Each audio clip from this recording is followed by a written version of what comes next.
You can listen everywhere to the Philip Maloney podcast.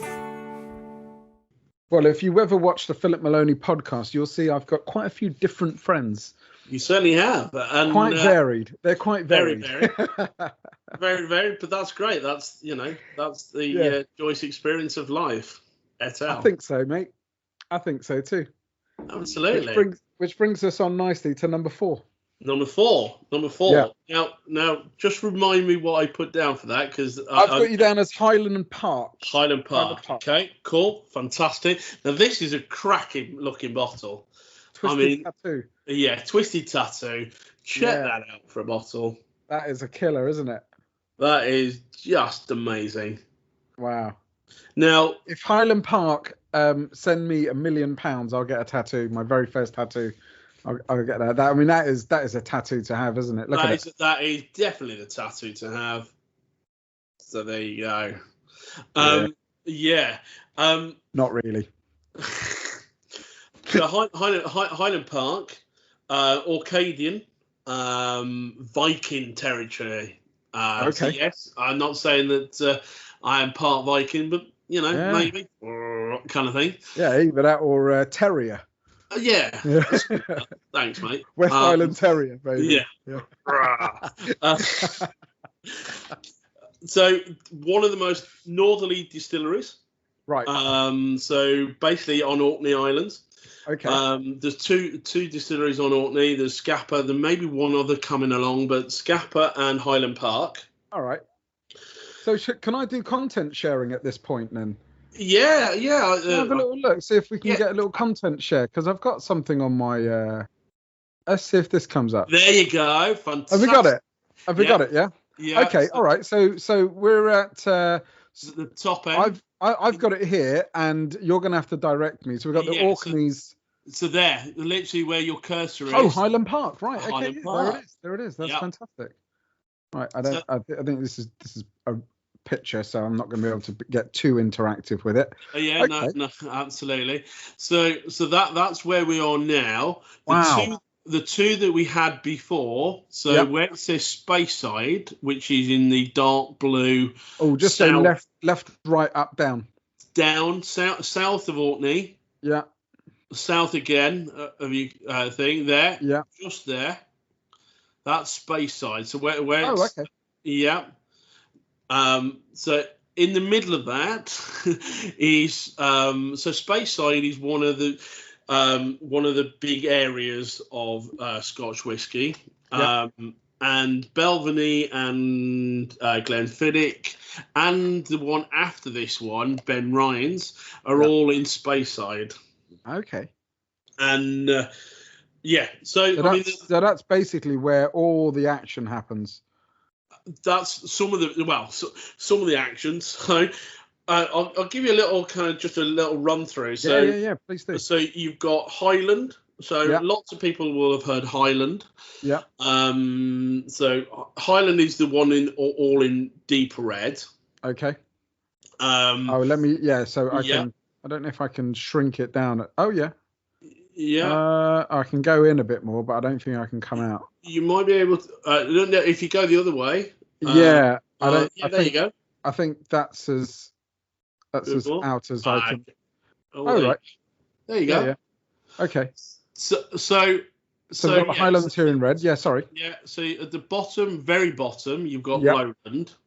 I don't know how they came up with these names. Well, absolutely. So Lowland's here at the bottom. Yeah, Highlands there at the top. That's basically just over the border. So Carlisle and kind of Carlisle's around this area here, right? And Berwick's on the other side, and then so Lowland's just north of that. Yeah. And then just north of Glasgow and Edinburgh, you start getting the Highlands. Okay. And then to the left of Highland, that kind of orange thing, that's Campbelltown. There's only, I think there's 3 or 4 distilleries on I think 4 distilleries. Yeah. I'm looking, I can see 4. Yeah, there's like. Yeah, so you got Springbank, Hazelburn, Longrow, and Glen Scotia. Right. So they're the 4 ones. Right, just to the right of Campbelltown is you've got the Isle of Arran, which is cool. Okay.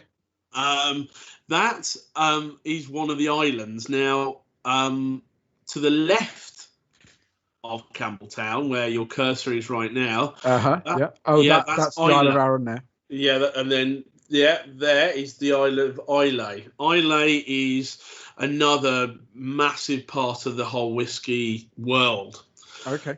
Predominantly peaty whiskey, and we're actually going to be tasting the peaty whiskey, not from Islay, but obviously from Orkney.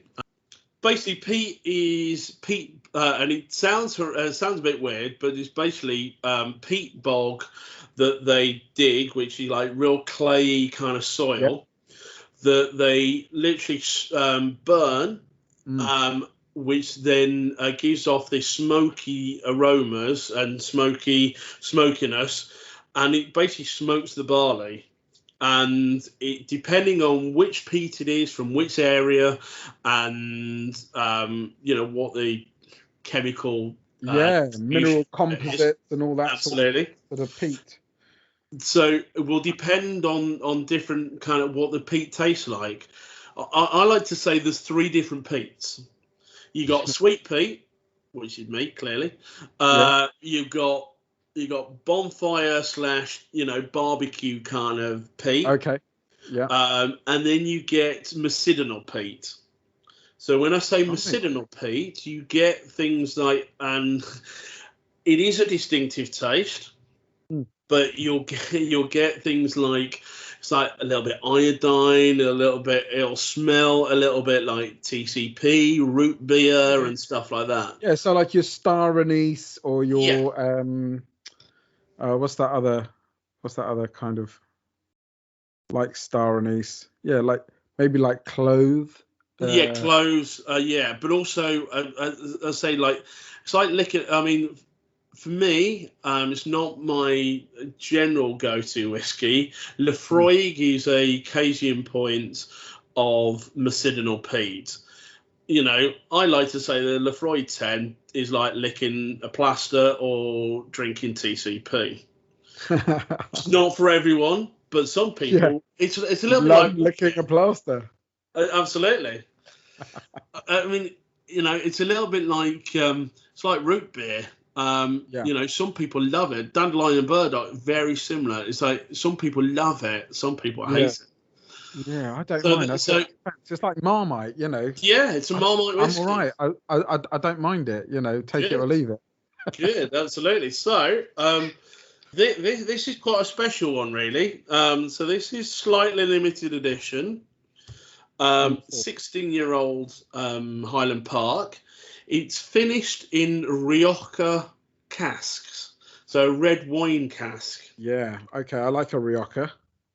So if you actually look at the colour, there's a slight reddy tinge to it. Only slight, but there's a wee little reddy tinge to it. Okay. As I say, it's only slight, but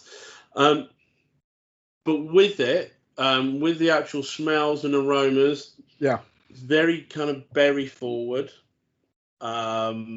This is much different.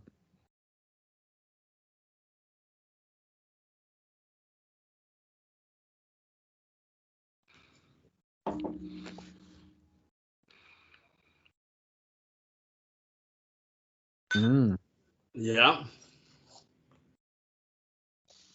Okay, I did that thing that you said in the beginning to swill it round. Swill it round, keep it in for at least 10 seconds. I am getting some serious, you talked about the the sort of the leathers and things like that. Yeah. I've just got to try and get to what it is in my head. Yeah. Because this is very much. Gosh, what is that? What? It's like sandalwood. Yeah, and suede leather. Yeah.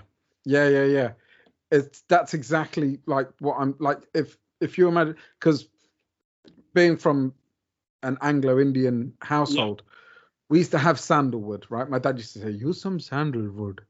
And I go, no, Dad, take the wood and put it away because we got Dove. It's soap, yeah? Yeah. Goes, no, use the sandalwood. And I go, nah, still not going to do it. But it's fantastic stuff. Yeah. And I remember as a kid just like kind of ignoring it. And that is exactly what it tastes like, sandalwood in a drink. And so again, get a little bit and just keep it in your mouth, ideally for 16 seconds. Mm-hmm. And that'll really intensify. So there'll come a point where you'll go, oh, I need to swallow it. Keep with it. Keep with it.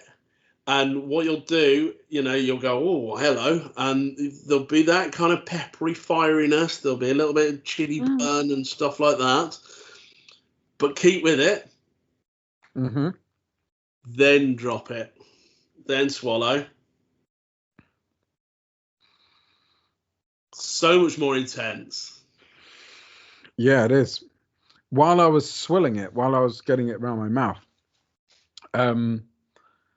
there was a really nice. I mean, I don't even know if it's because of the chocolate. It may well be because of the chocolate, but there was a real sweetness still in there, and I think that's the sweetness that people talk about when they talk about whiskey being sweet.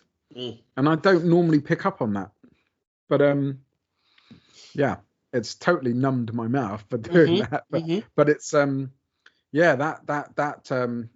that suede. But what's nice with this, and I think naturally kind of fits in with the chocolate we're about to kick off with. Yeah. There's that natural kind of chili pepperiness. Yeah. Got a pepperiness. It's got a bit of chilliness. Oh, yeah. So so naturally we'll go with some chili action. So I'm a bit scared. Let's kick it on. Scared. Wicked. I'm going to take a nice big bit. Highland Park has other notes to it that you may pick up, and it'll kind of pick up a little bit on the back palate as well. Kind of heathery notes. Okay. It's more predominant in the other expressions that I have, especially the 12 and the 15 and the 18 and whatnot. But their profile is definitely in there. Yeah.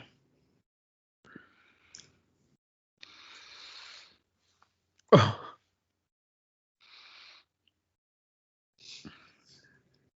That's unreal.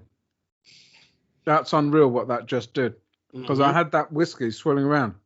And it was like, that was really intense. But then that really nearly blew my roof off. Yeah.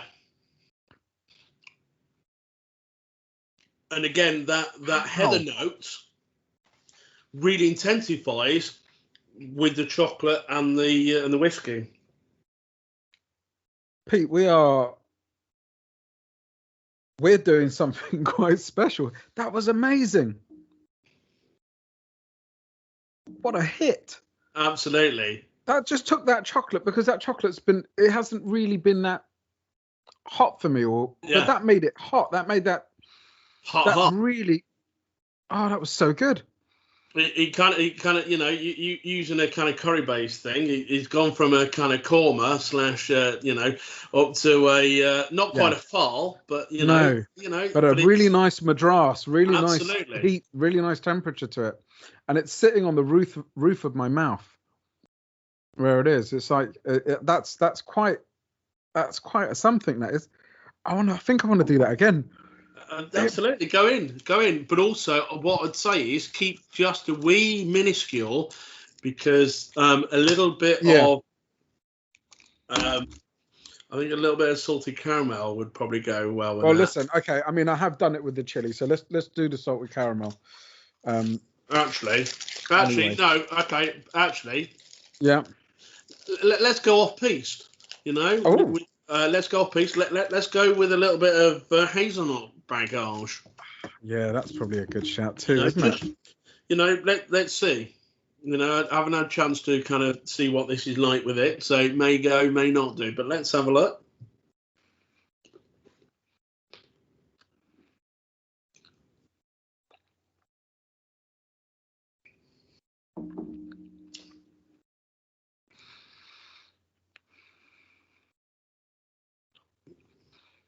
Ooh.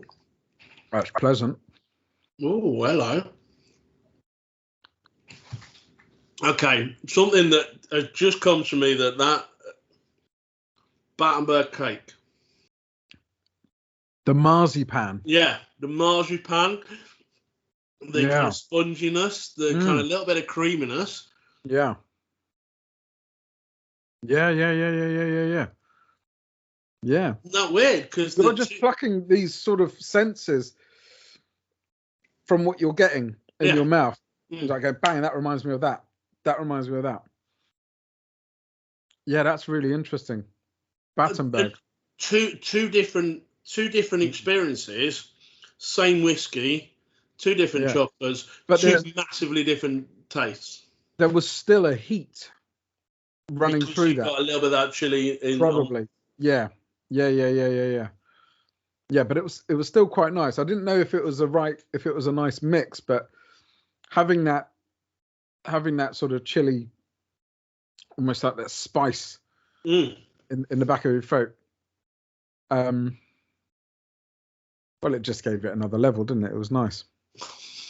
It was very pleasant. Nice. I'm certainly glad you enjoyed that. Yeah. I want to try something else with it, actually. Should we go caramel? Go caramel. Yep. Hit the caramel action. Why not? I'm thinking caramel might be a bit plain and simple. I'm going to do orange, actually. Ooh, Sorry to change my mind. No. It did very little. There's a salted caramel, a little bit. Maybe I should have palate cleansed, but that the only reason I had a slight thing of, or shall I not, with the orange is not saying that orange and berries don't go well together, but they're not your natural flavour combos. Your experience with the flavour notes and things like that, and I would agree, because I don't think the orange went with that one at all. Yeah. But the chili definitely did. Yep. And for me, just the different, that experience of that kind of marzipan and that kind of sponge kind of classic. The hazelnut, that hazelnut was a listen. This is a good way to have whiskey and chocolate. Training of us in a car on the way to your job. All alone with your kids, with your wife, or with your dog. You can listen anywhere, you can listen everywhere to the Philip Maloney podcast.